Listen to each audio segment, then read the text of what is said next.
Guys, here's the thing. Interest rates don't move because lenders wake up and feel generous or greedy. They move because risk changes, and most people completely misunderstand what that means. Borrowers are taught to think interest rates are some kind of scoreboard. Up is bad, down is good. But rates aren't moral. They're mathematical. A mortgage rate is simply the price of lending money over time adjusted for uncertainty. That's it. The first misunderstanding people have is believing the Federal Reserve sets mortgage rates. And as we found out today, that's just simply not true. They don't. The Fed controls short-term overnight lending between banks, otherwise known as monetary policy. Mortgage rates are long-term instruments. They're driven primarily by bond markets, especially mortgage-backed securities. That distinction matters. When people hear the Fed cut rates, they expect mortgage rates to instantly drop. Here's the thing. Sometimes they do, sometimes they don't. Because the bond market is forward-thinking. It doesn't react to what the Fed did. It reacts to what it believes will happen next. Inflation expectations, economic growth, employment strength, global risk, geopolitical tensions, all of that is baked into rates long before a headline ever hits your phone. That's why relying on news articles to time a mortgage is a losing strategy. By the time you read it, the market's already moved. Another misconception is that all lenders have the same rates. They don't. Every lender prices differently based on their cost of capital, their margins, their operational efficiency. That's why two lenders can quote different rates on the same day for the same borrower. It happens every day. It's also why the best rate online is often not the best deal in real life. Those teaser rates usually assume perfect credit, high assets, low debt, short lock periods, zero complexity whatsoever. Most real borrowers don't fit that profile. And when the reality shows up, the deal changes. Another thing borrowers misunderstand is volatility. They see volatility as danger. And yes, volatility can be dangerous if you're unprepared. But volatility also creates opportunity. When rates are stable, everyone gets roughly the same options.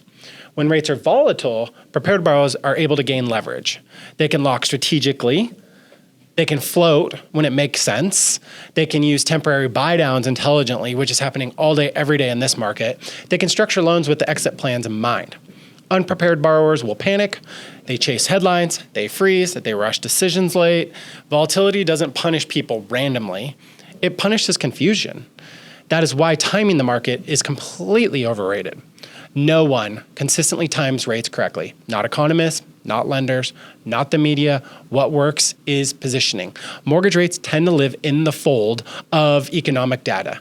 When an opportunity shows up, you can act without scrambling. That means having credit dialed in, documents ready, cash reserves understood, and clarity around what payment actually works for your life. Most people don't do that. They just see the shiny rate.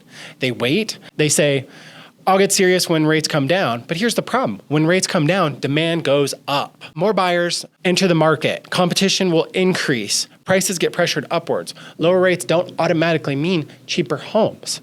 They often mean more competition for the same supply. So now you're overbuying a house with a lower rate. Whatever. That's why people who wait for lower rates often are surprised when affordability doesn't improve the way they're expected. Another important concept that borrowers miss is that rates are only part of the payment. Payment is really driven by your rate, your loan amount, your loan term, your taxes, your insurance, and the overall structure of that. Obsessing over rate while ignoring structure is like obsessing over gas mileage while ignoring the price of a car. A slightly higher rate on a better structured loan can produce a better outcome, especially if that structure allows flexibility later. This brings us to one of the most important ideas borrowers need to understand. You don't need the perfect rate. Yes, I sound biased, but it's true. You don't need the perfect rate. You need an acceptable rate paired with a smart plan. A plan for how long you expect to keep the loan. What would trigger a refinance? What happens if your income changes? What your risk tolerance actually is. Without a plan, the rate doesn't matter as much as people think. With a plan, even an imperfect rate can be a perfectly workable solution. Another issue is that people assume locking a rate is a one-time decision. It's not. Lock strategy matters. How long you lock, when you lock, whether you float, whether you hedge, those decisions can matter more than the rate itself. But no one talks about them because they're not simple. They require explanation. and explanation takes time.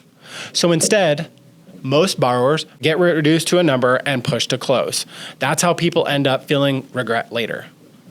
Not because they made a bad decision, but because they made an uninformed one. Here's the truth most people don't hear. Rates don't need to be low to make sense. They need to be manageable. If the payment works, if the risk is understood, if the structure fits your timeline, that's it. People who get hurt in mortgages aren't the ones who took actions. They're the ones who really misunderstood the assignment. They didn't know what would happen if rates dropped, rates rose, life changed, markets shifted. And when those happened, because they always do, they felt trapped. Smart borrowers design for change. They assume things will shift. They assume rates will move. They assume life will evolve. They assume nothing stays static. So they build flexibility in from day one. That's really the difference between reacting and planning. Right now, markets are uncertain. Boy, are they ever. Uncertainty makes people freeze. But uncertainty is also when good decisions matter most. Not bold decisions, not reckless decisions, really informed decisions.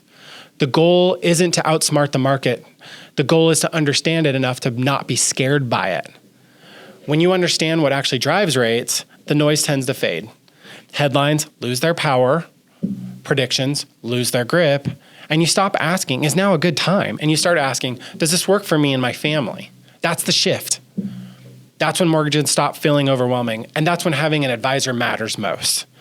Not someone who promises the lowest rate, someone who explains the trade-offs, someone who helps you think clearly in an incredibly noisy environment. Because in the end, the rate is just a number. Understanding is what gives you control.